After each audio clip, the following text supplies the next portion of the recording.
let's go. So I'm probably going to talk a while. This is probably going to be a long video, so I'm just kind of preparing myself for that. Nothing is a 2003 comedy film from the director of Cube, which I just talked about not too long ago, Vincenzo Natali. I watched the director's commentary in the making of documentary on the DVD, and now I finally have pronounced his name correctly, so that's a positive. It is a comedy drama, a dramedy, and I love it. But why? I did a video on this movie about a year ago, and I don't really like that video. I haven't watched it since, but it's just not that good. I didn't go into enough depth. It's like 15 minutes long, which I think is just too short. Like, I feel like I just sort of mention everything I wanted to say, but I didn't really expand on that. I basically just pay them lip service. I just mention them and then move on. So hopefully I can mend that today. This video is probably going to be longer than 15 minutes. Got a lot to talk about. I wrote a lot of notes for this one. So what is Nothing about? Two friends who discover that the entire world around them is a blank white void. What is it? I don't know.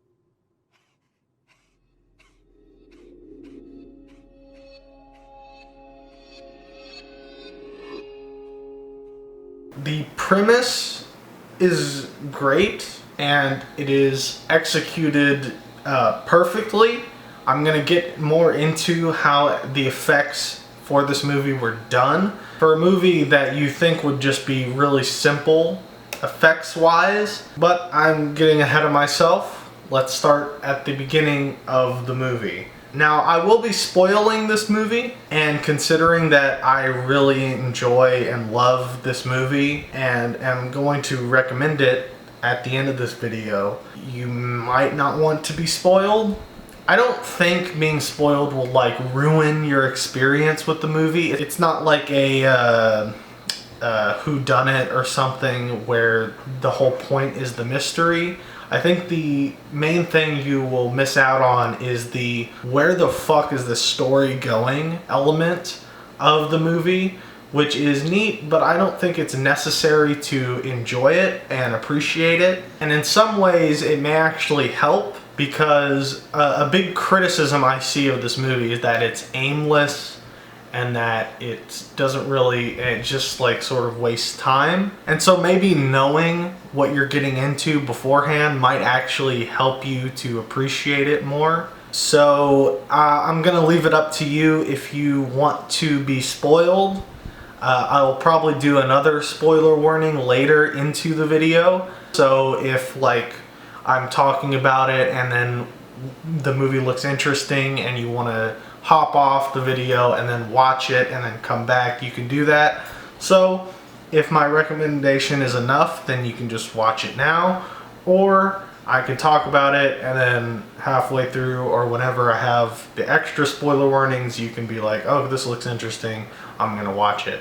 So with all that said, the movie starts with an opening animation which perfectly established the world the movie is going for. Everything has been thoroughly researched and verified.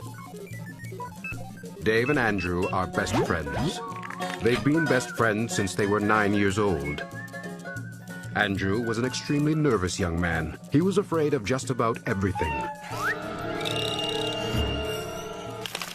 Dave was totally self-centered and could never get things to go his way. Neither of them were popular with other kids.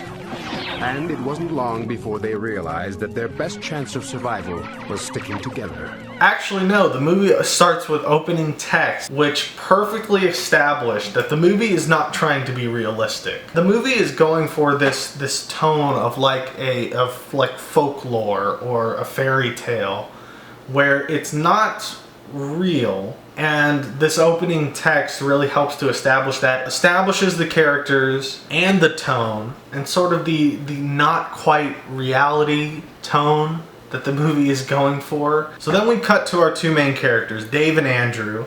I'm moving out. What? I'm moving out with Sarah. With Sarah?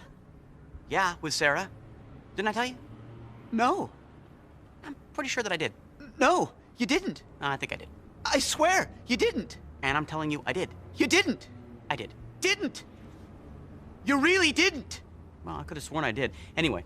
And it's so great that the movie starts with the friends sort of falling out, because it adds some tension to their relationship and it gives them something to go back to later when more tensions arise. And it's unexpected, because in a movie about friendship you wouldn't really expect the first scene to be this. And also throughout this whole scene we get handheld camera, quick cuts, long lenses, and dark lighting, which all just create this claustrophobic feel. And spoilers, later when they get into the nothing, we don't get those things, which really play up the contrast between the two worlds. And also the tone of the movie, I think, is kind of perfect, and I'll get more into this later, but the film has heavy subject matter, and it also has silly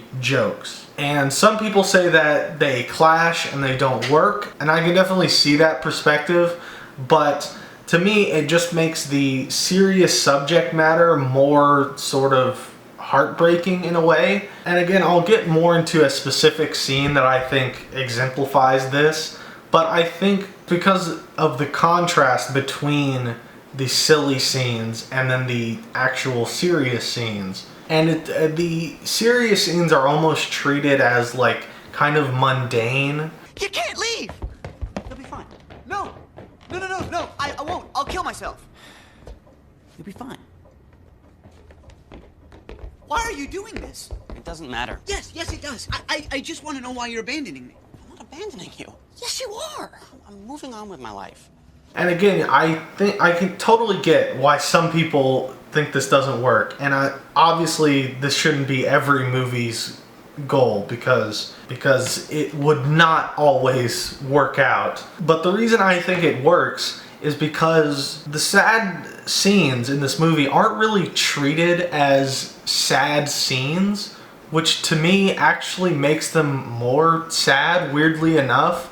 Like, there's no scene in this movie where people are crying and pouring their heart out, and I'm not against those scenes in movies, but a scene that is just sad, no one really acknowledging that this is sad, is way, like, people holding in their tears to me is way more sad than someone like crying, just as an example. And to me that's what the more serious subject matter in this movie is treated like, and I really enjoy it. Andrew? Andrew! Andrew? Andrew! Oh, Dave. What are you doing here? I came to apologize. Okay, I'm an idiot. You're not the reason my life sucks. They are. It's them. It's always been them. Here's what I think we should do. Here's what I think we should do.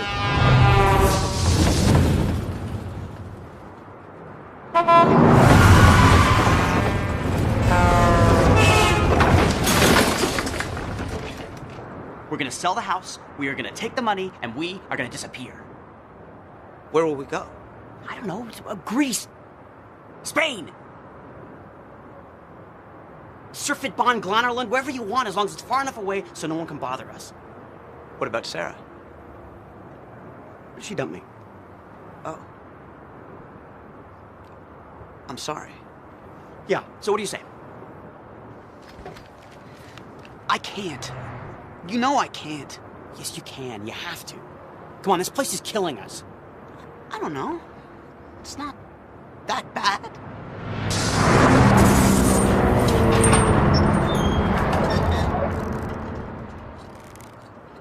I also want to point out that their house is half of a house.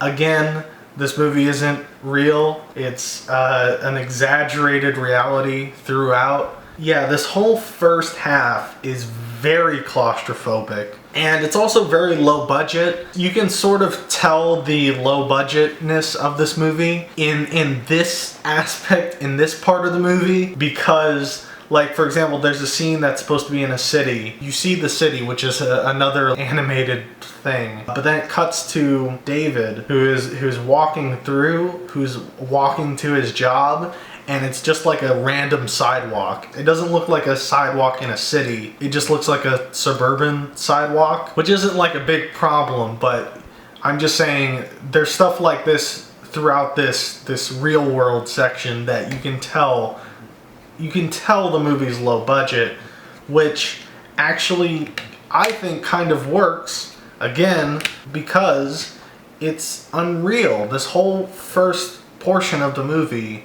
I mean, the fucking city is a cartoon. Like, of course it's not realistic, but that's not really what they were going for, so I think the low budget here is forgivable, and it works. Another low budget thing, I can't tell if this was low budget or an intentional choice, but if it was intentional, I don't really get it. This whole scene has unfinished white paint on the walls. Was the unfinished white paint walls, was that intentionally a way to foreshadow the white nothing that's up ahead? Or maybe it's again to show that we're not really living in a world that is like ours. I guess I should talk a little bit about the making of this movie. The movie was made because Vincenzo Natali wanted to make something with his friends David Hewlett and Andrew Miller, so he made a movie with them in it. They had been friends for a long time, and they realized that they probably wouldn't get to make many more things. So Vincenzo wanted to make one last thing with his friends, and fittingly enough, the movie is about friendship, among other things, which I'll get into. Another thing, there's just great visual storytelling throughout the movie. I guess we'll get into a flaw I have with this movie. The whole false pedophile allegations just seem out of place. Like, it comes out of left field. It's not really necessary. I get it. The whole point of this first scene is that both characters are having just a shitty day. The shittiest day you could ever have. It just really felt out of place. I think it should have ended after the little girl told him off and left. You didn't need to add that in. Like, the point still would have been communicated. I don't know. It just strikes me as a little weird. It's not enough to ruin it or even really be like this problem with the movie, really. It's just something I kind of don't like. I think it's the one time, well, actually there is another time where the movie is balancing this tone between screwball comedy and heartbreaking depression, and most of the time it nails this tone, I think. But this moment and another moment later on, I think, go too far into screwball comedy, and it's not really good. But one reason I really appreciate this movie, including its flaws, is because this is the movie Vincenzo Natali wanted to make. This wasn't like compromised. This wasn't influenced by a studio. Like, yeah, there are some parts that I think aren't good and are a little clunky. Culky? What the fuck are you talking about? But part of why I love this movie is because it feels so personal. And I think part of why the more serious subject matter, the depressing stuff that we'll get to, works so well is because it does come from this heartfelt place. And the comedy does as well. They all feel very personal and very heartfelt, so they don't really clash as much as you think they would. Moving on to the dialogue, it is similar to Cube. I think I talked about this in Cube. The dialogue isn't realistic, but I wouldn't say it's not well written, weirdly enough. These two characters who really make or break the film are very well realized. So after they have both had the worst, most shitty day ever, and their house is about to get demolished, again, this is not this isn't real. There would not be a notice that your house is about to be demolished, and then your house getting demolished during the same day. But again, it's folklore, it's a fairy tale. And then the world disappears. I love this scene of them discovering what's happened. All right.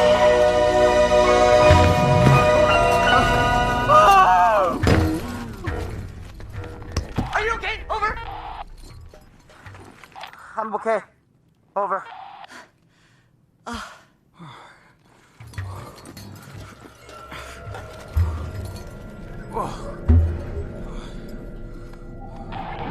Hold down the fort. Hold on, just one fucking minute. How the fuck did they do that shot? It starts from looking underneath him, and then it rotates to where it's above him. What?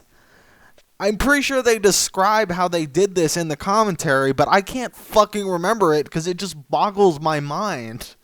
This shot, like, and this is just a nothing shot. Like, I love this movie. Wait up. Over.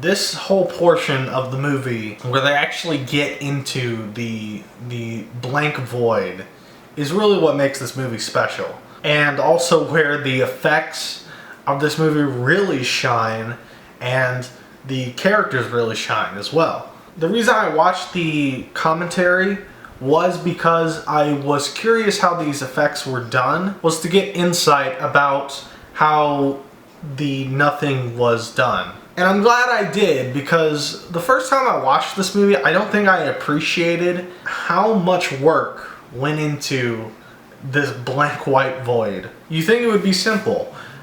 Film the actors on a green screen, right? No, they did not do that. They did this practically. For most of these shots, they have a white screen instead of a green screen. So what you're looking at has not been edited in any way. It's literally just a white screen, which is a brilliant choice, because if it was a green screen, it would just look fake. And maybe that wouldn't be such a problem, again, because so much of the movie isn't trying to be super realistic and grounded, but I think it would have been one step too far, and it would have come across more as a limitation of the film rather than a stylistic choice. Kind of like the earlier parts in the movie where I said it's low budget but you can excuse it. I think if it was mostly a green screen, I think it would have been another one of those things where I would have to be like, well, yeah, it looks a little too low budget and you can tell they were limited by their budget, but maybe you could make it work. I think it would have been one step a little too far, and it would have detracted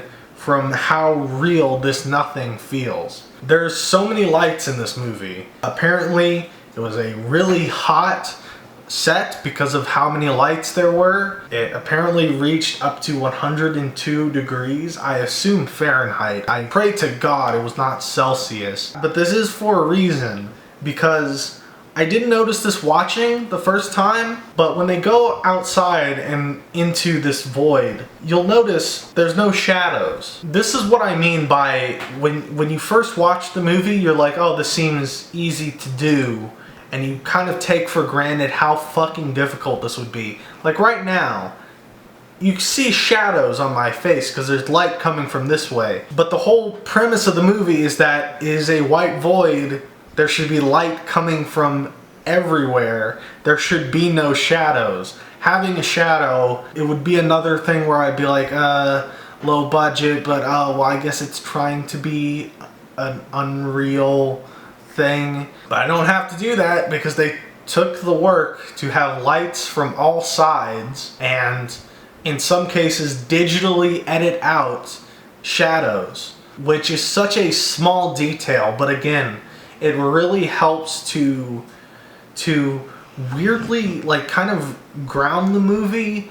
Of course, the movie isn't grounded in reality. I've said that so many times already, but it's grounded in the reality of the characters, if that makes sense. It's grounded in the reality of its own world. It doesn't cheapen the idea of the blank white void, and I feel like having shadows present kind of would cheapen it. And I think that works because this premise is so out there that you really need to sell it and to make us believe this. And they do. They put in the work to sell this bonkers premise. The main thing I took away from this commentary was the main thing I took away from the commentary is that this movie is a fucking miracle that it got made. It is a small film with a grand scope, and it got made.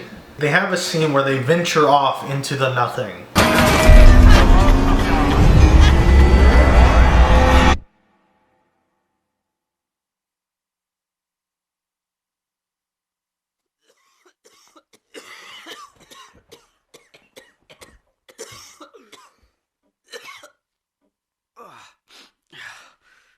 What the hell's going on?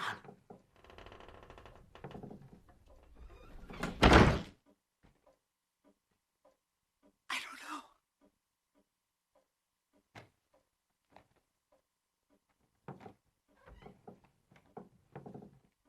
Oh my God. What's the matter? I think you better look at this. What are you doing? Dave, what the hell are you doing? You don't know what's out there. You don't know anything.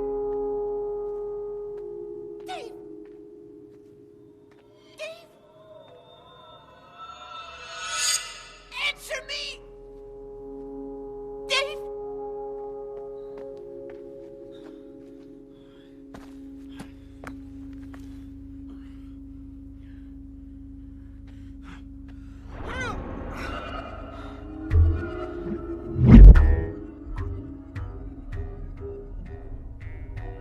And I think this is where the movie loses a lot of people, because a big complaint of the movie is that it feels aimless. And I think it's very intentional because the characters are aimless. They're just trying to find whatever is in this blank white void. And yeah, the movie is aimless, but I think it works because the characters are aimless. They just sort of exist in this void. I'm still unable to determine where the light is coming from.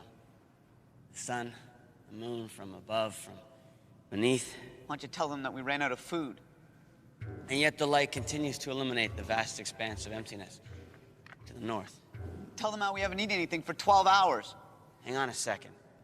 It also continues to illuminate the vast expanse of emptiness, the nothing, if you will, to the south. And also the nothingness to the east and west. Tell them how we have nothing left to mark a trail with. Andrew, please.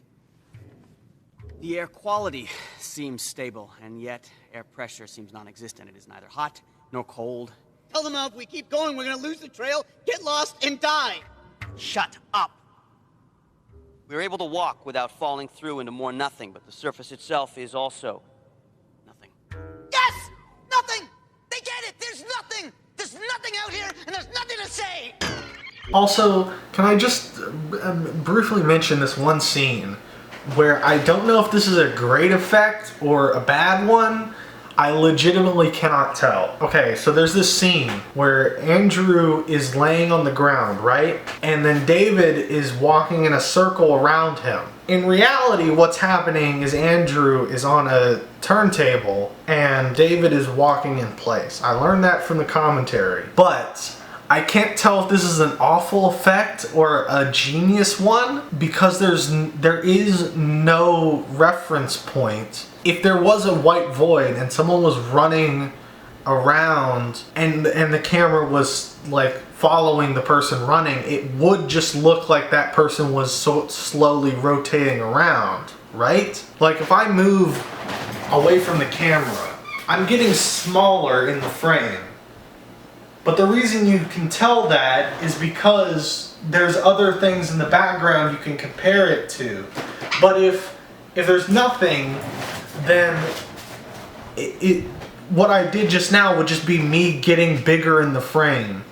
So I can't tell if this is a great effect or a bad one. For a while I thought it was bad because it looks like David is just running in place. And I was like, it doesn't look like he's actually running, it just looks like he's jogging in place. But again, I don't know if that's because there's nothing in the background to compare it to or not. It boggles my mind. Anyway, they get back to the house. There's 2 fake out dream sequences, which is so dumb, but I love it. Hold on one second, I gotta gush about this shot again. I'll talk about this later, but this is a practical effect helped by a visual effect. So you see the camera is unfocused on the main characters at first, and the house is in focus, which the house is a digital effect added in later. So when the camera does a rack focus and focuses in on our main characters, the house goes out of focus. Keep in mind that the house wasn't in the actual shot, it was a digital effect. So what they did was they added a blur effect on the house at the same time that the camera focused on the characters. It's great, and it makes you really believe that you're just watching what is happening, and it makes you forget that this is a visual effect. Angela Anaconda makes an appearance. One of my favorite movies ever, and Angela Anaconda is in it. And I guess why I enjoyed this movie is really the characters. I think that's what holds the movie together. They have such a rapport with each other. They're friends in real life, so you would expect that. And you completely believe that these 2 are friends. They have great chemistry, and their characters are very well established. Again, they're not like complex fucking, like they're very simplistic characters, but they're very believable characters, and they're very well established characters, which is great because the entire movie hinges on these 2 characters. And again, like I think part of my appreciation for this movie is realizing how easily this movie could have been a big pile of shit. I mean, I know a lot of people don't like this movie. If you had 2 actors who didn't have chemistry, if the whole White Void segment was just filmed on a green screen, if it didn't have some of the weirdness, the weird shit that happens in this movie, then it wouldn't have felt personal, it wouldn't have felt real, and it wouldn't have been a good movie. And I guess that'll segue into the silliest part of the movie, that the nothing is actually, it has a surface, you can walk on it, and it is bouncy. As far as the surface goes, it's kind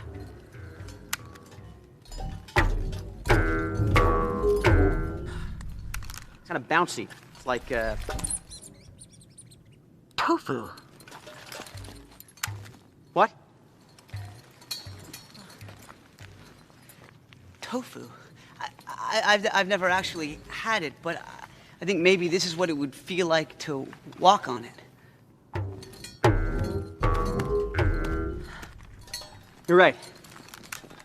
The nothingness looks, feels, and bounces like tofu, which, ironically, tastes like nothing. Vincenzo in the commentary just says the only reason for it was because it's funny, which, fine, fair enough, I guess. Which leads to scenes of them bouncing, which, again, like, it's not great, but this movie feels so personal, and like anyone else making this movie would not have done that. But I love the fact, part of the reason I love this movie is that nobody else could make this movie. I don't know, I feel like in most other movies that had something this fucking silly in it, I feel like I would say it's a problem. In this movie, I don't know what to say. It doesn't bother me. And I think part of it is that it feels genuine. It doesn't feel like it's being silly for silliness sake. It feels very genuine, And also the effects for this scene is insane. Lots of trampolines and visual effects going into it. Like, they put so much work into something so silly and so like nonsensical that I respect it and I enjoy it. I also want to say, I said earlier there's great visual storytelling, and the reason I didn't give an example then is because in my notes I just said great visual storytelling and then I didn't say the example, so I didn't know what to say filming it.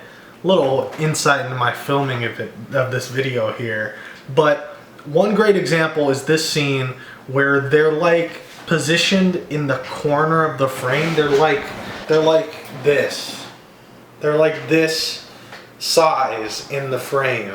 And it works because it tells the story of how insignificant they are in this giant world of nothing. It doesn't need any dialogue or anything to tell that story. It just needs one shot of them being tiny in the frame, and then everything else is blank white. It's also why the poster for this movie is the greatest poster ever made. Fight me. Great visual storytelling, which is really what I love in movies. Speaking of insane work put in for the weirdest things, the scene where Andrew is leaving a trail so they can find their way back to their house if they need to. The objects in this scene they're using forced perspective. Like, they're small objects but they're closer to the camera. I had no idea the first time watching this movie that was even an effect. Like, it is the best type of visual effect in that you don't even notice that there is an effect happening. Like, for example, there's a scene later where they're laying down and they're actually on a plane of plexiglass with a light shining underneath them. And like, you don't really think of that the first time around. You're paying attention to the story and the characters, but Jesus, so much effort went into this movie. Another example of visual storytelling is when they're walking into the nothing, the screen direction flips. This is an editing thing where, like, okay, I'm gonna try and explain this. David is walking this way, right? He's going this way, but then we'll cut, and then Andrew is walking this way. They don't know what they're doing. They're wandering. They're going right to left and left to right, and it shows that they're aimless and they don't know where they're going, and it's great. Again, we don't need dialogue saying that they're going nowhere. We intuitively feel it because the movie is telling us that without telling us. There's also a great transition from split screen to not split screen, and God.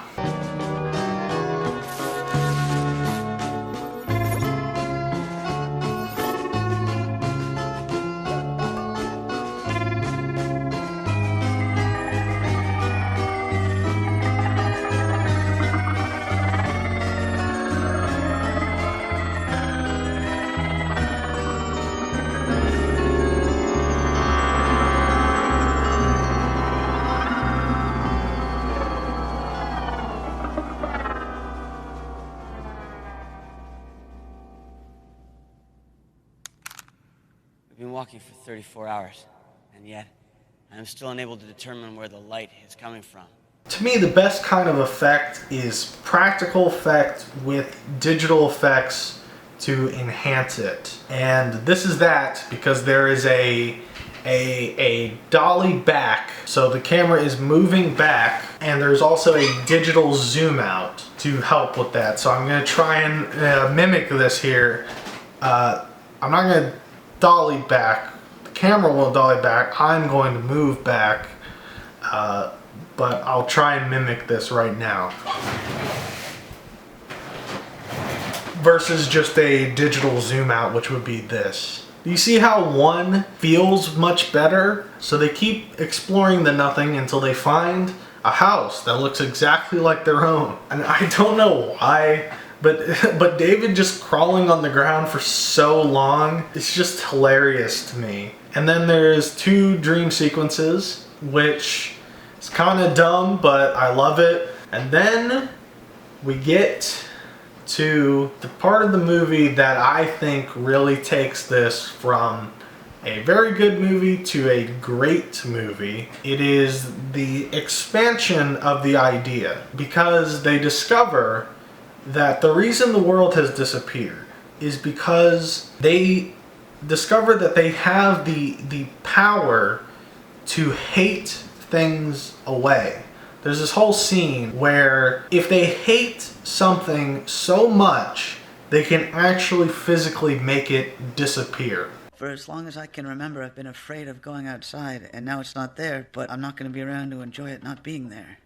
Kidding, it'd be so amazing.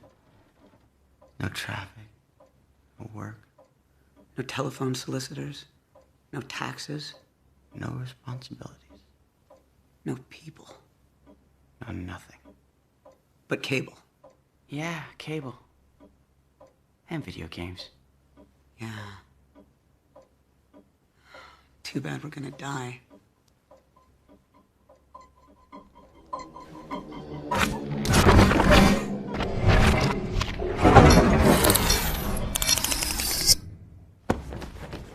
It's back! The disappearing thing's back! Get down! What? The clock! It disappeared! Get down! I did it. What? I made the clock disappear. No, you didn't. The disappearing thing did. No, it was me. I did this. It's my fault. This whole thing is my fault. What the hell are you talking about? I was sitting there, listening to the clock counting down the final minutes to our death. I was thinking about how much I hated it, and then it disappeared. And that's exactly what happened when the whole world disappeared. I was thinking about how much I hated it, and then it was gone. Oh, God. It's my fault. I don't know how, but I did this. Oh, God, I'm so sorry. Oh, I'm so sorry. I'm so sorry. Whoa. Just hold on, Mr. Big Shot. You're not the only person who's thinking about how much you hated the world just before it disappeared. You were thinking the same thing? Yeah, exactly the same thing. Were you thinking about the clock that way, too? Well, no. But so what? I can make something disappear if I want to. Do it! Fine, I will. There. Bills.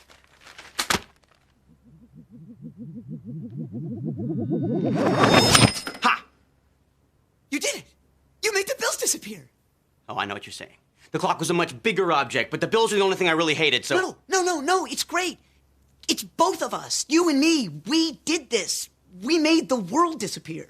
And there's this whole comical scene establishing this idea. And then you think back on it, they hated the world so much that they have physically made it disappear. And the reason this is so great is because, one, it actually takes the idea further. It would have been so easy to just have the movie be, there's a blank white void now, and that's it. But it actually takes this idea a step further and now explores the idea of hating things so much that you just erase them from existence. And this is why I disagree with the criticism that this should have been a short film. If it was just a blank void of nothing, I could understand that, but I think this is what takes it from a short film idea to a feature film idea. It encapsulates the metaphor at the heart of the movie. Now, the movie is about friendship, definitely, but it's also about agoraphobia and just being an outcast. Andrew is terrified of the outside world, and David exists in it, but is bad at existing in the outside world. Hey, how'd you guys do that? That's great. I thought it was funny when you glued the chair to the floor, but this, that's incredible. Well done. And they both hate the world so much that they make it disappear. And they just shut out the rest of the world and retreat completely inward. That's just a beautiful metaphor. And again, that's really sad, but the tone of the movie doesn't really treat it as sad, which to me makes it more heartbreaking. And there's a perfect character establishment as well with and another reason why I think these disparate tones work so well, because they're shot in the same way. I mean, obviously because there's light coming from all directions, they have to be shot in the same way. But in the house, you can have a little bit different, you can manipulate the environment to get a little bit of a different lighting. For example, there's a scene where it's shot like a noir film. It's so creative how they get so many different lighting setups from an environment where you have to have light coming in from every direction. But it also leads to the comedic scenes are shot exactly the same as the drama scenes. There is a comedic scene where they're talking on walkie-talkies, but it's shot, if you didn't know, you might be able to read it as a dramatic scene, which makes the more dramatic elements when they come in, it feels more at home and it doesn't feel out of left field. And then we get to my favorite scene of the movie, which is saying a lot, is the memory hating scene. Spoiler warning number 2, because this is the best scene in the movie, in my opinion, and yeah, I recommend it a lot. I think this is the best example of the movie's clashing tones throughout. Because the scene, to me, is so heartbreaking, but it's not really treated as such. It's treated as mundane and like it's totally normal that this is happening. And I think that just to me makes it so much more heartbreaking than if it was treated sappy and if it was treated as a sad scene. It's the scene where Andrew is hating away his traumatic memories from his childhood. They're all portrayed with these childlike drawings being crumpled away, which is a beautiful visual representation of it. And the sound design is perfect. It's just perfect. I'm just gonna play it for you. You hated away a memory just like we hated away everything else. Wow. Maybe that's what I need to do. Okay, maybe you're right. I guess there are a few things. Be a good boy for your babysitter. And dry your hair before you go outside and play, dear. Good boy, Andrew. That's it. Eat it all up, son. Very nice. Bye. You want to look nice for your birthday party, don't you?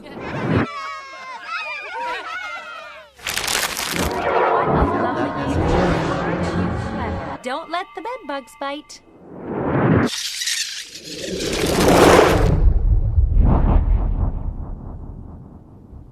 Jesus Christ, man, I had no idea. Yeah. I guess I've just blocked most of that stuff out. Well, it's time to get rid of it. Yes. Yes, it is.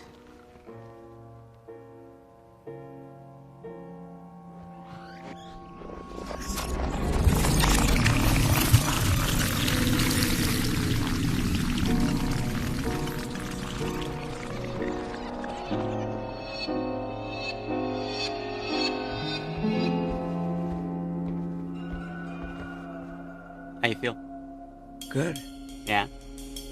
I feel much better. It is my favorite scene of the movie. I think completely nailed what it was going for. And the fact that it was preceded by a lame joke about, I don't even want to say what it was about, but spoilers, it is the other part of the movie I don't particularly enjoy. Again, I kind of enjoy it for how personal it feels and how the contrasting emotions, I think, only accentuate both of the emotions. So then we get to the drum scene, which I think is probably the funniest scene in the movie, and also a perfect establishment of the characters. I think I played this scene in its entirety in my last video, but I'm going to play it again because it's funny and it perfectly establishes the characters.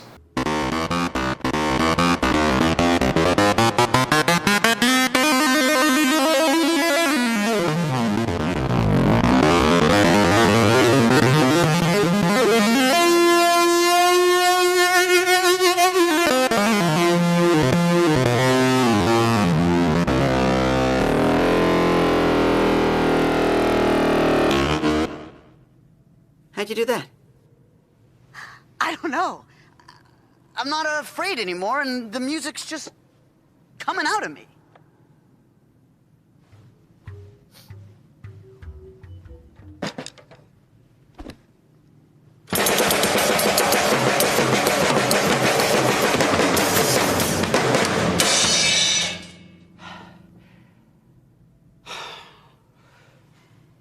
Okay. What do I have to do? I'm not really sure. By getting rid of all those memories, I feel more confident, stronger, not afraid of making mistakes. You've got to find something that's holding you back on the drums. I got it. Ready?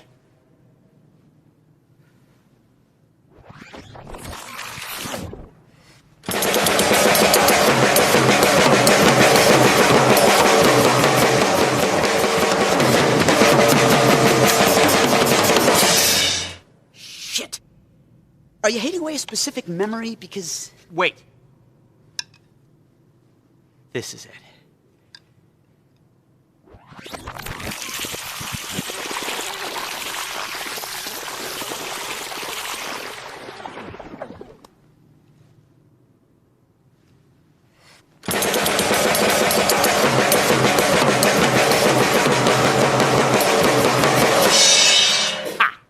It kind of sounds the same. Yeah, it sucks. But now, I don't care. I'm no good. I'll never be any good.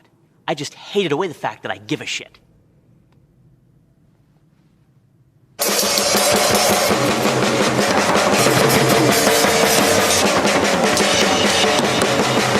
Andrew is retreating inward. He's erasing memories of himself that have shaped him to try and change himself at his core.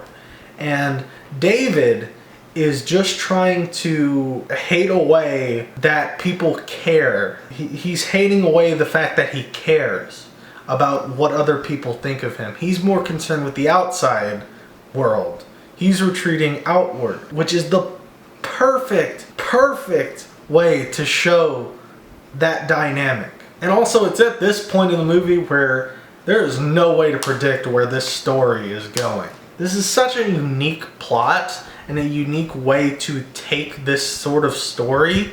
Like, the cliche thing to do would be, oh, they try and figure out why it disappeared and who's behind this. You know, the cube to hypercube route. Or just focus on them trying to find a way out of the nothing or something like that. My point here is that there are so many conventional ways you could have taken this premise, and I really appreciate that the movie did it in a more structureless, wandering, aimless sort of route, because having like a set structure would kind of take away from the premise of a big blank white void. I think the structure of the movie and the way it took the story actually serves its premise and helps you feel it on a deeper level.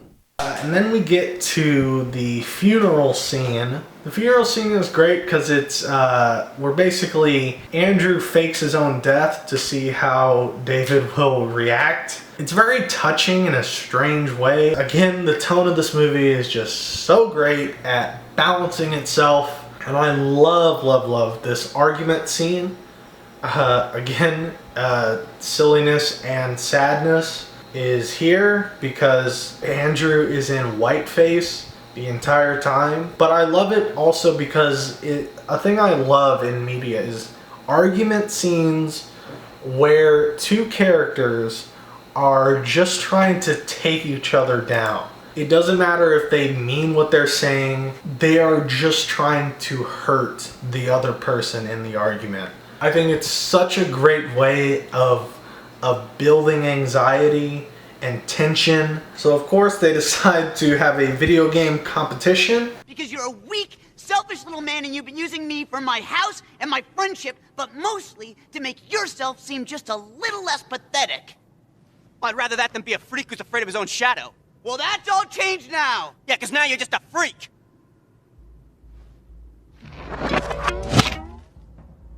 Bastard!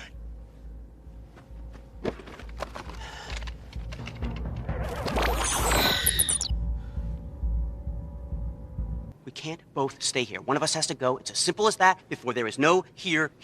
So leave. This is my house. And I can make it disappear in the blink of an eye. What do you propose? I propose we settle this like gentlemen. Video game challenge? Video game challenge. Winner keeps the house, loser takes what he can carry and never comes back. And no more making anything else disappear? Yes. Your funeral? We'll see. And the video game sequence is actually very well shot. It's very stylized and really gets you into the world of these characters, into the mindset. You know, their mind is in the game, so the camera is acting as if they are literally in the game. It's got all these crazy camera moves. And then of course we expand more on the growing chasm between these two characters, and the tension keeps building. That's right, buddy. Divania's got its own flag, and you know you ain't nothing without a flag. Woohoo! Hello! Hello, Mr. No Flag! Oh, don't you wish you had a flag? Well, you don't, 'cause I do. Woohoo! Woo! Ha ha! Shit! And they just start hating away everything that the other one has. And they start, this is a little silly, they start hating away their own body parts. Which amazingly, I guess I won't get another chance to talk about it. The trailer for this movie sucks ass. Because it's trying to sell it as a horror movie, like from the director of Cube. And then it shows like them losing their legs and stuff. It's really manipulatively edited. Sorry, I just wanted to rant a little bit because that trailer pissed me off. And eventually they hate away every part of their body until they are only left with their heads. And they both try and hate away the other person for good. I hate you! I hate you! I hate you! I hate you! Go! God damn it! Ha! Obviously, you don't hate me. Look who's talking. Oh.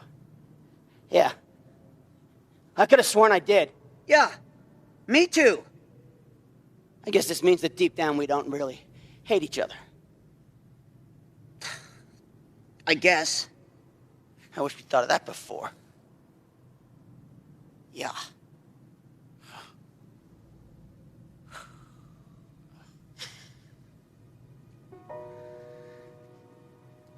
You know what this is like? No. Remember that time with the Hoban brothers? Oh, man. On the beach. They buried us up to our necks. And nobody realized we weren't on the bus and we're stuck there all night.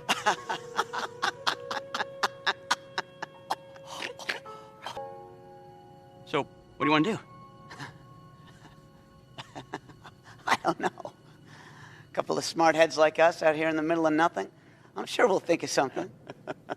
Oh, yeah. You want to race? Sure. To where? There.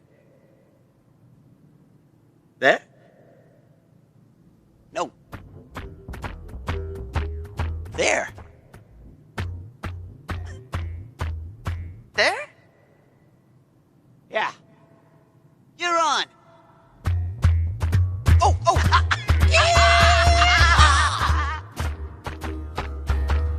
You know, this really isn't so bad. I always felt sort of let down by my body. Huh. Yeah. Believe it or not, so did I.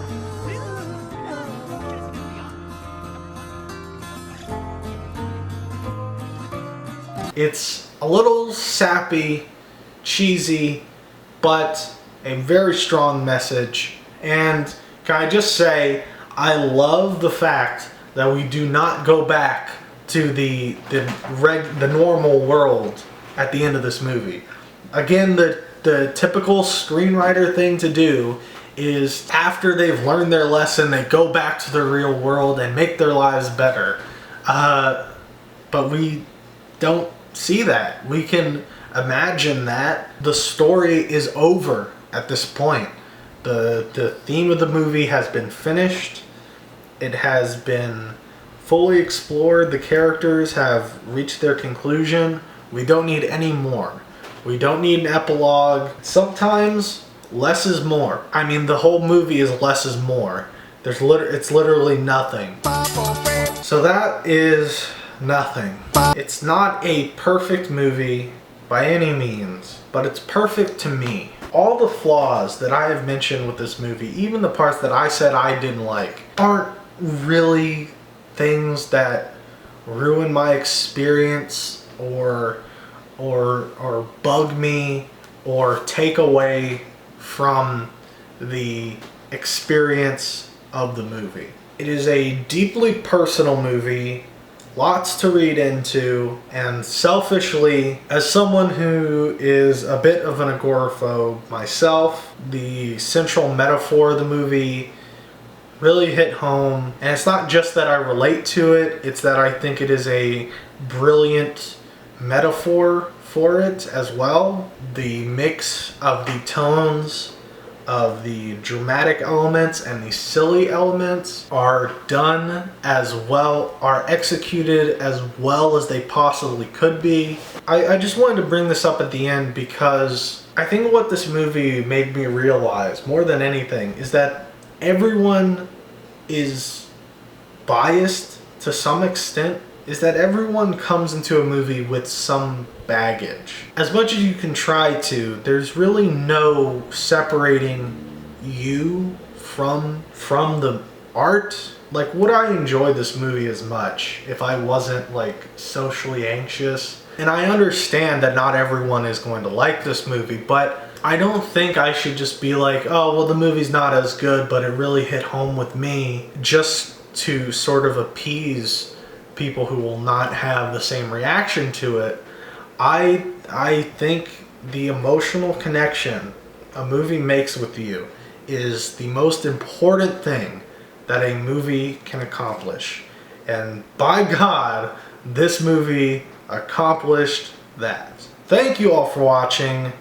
I hope you enjoyed this long rambly video. I've been talking for an hour and a half. I've been talking longer than the movie itself. That's insane. Jesus Christ, this camera. And as is kind of tradition with these movie reviews at this point, after I've talked at length about a movie I love, and the past 2 months I was talking about my own movie, which was very personal, and a movie I loved in Cube.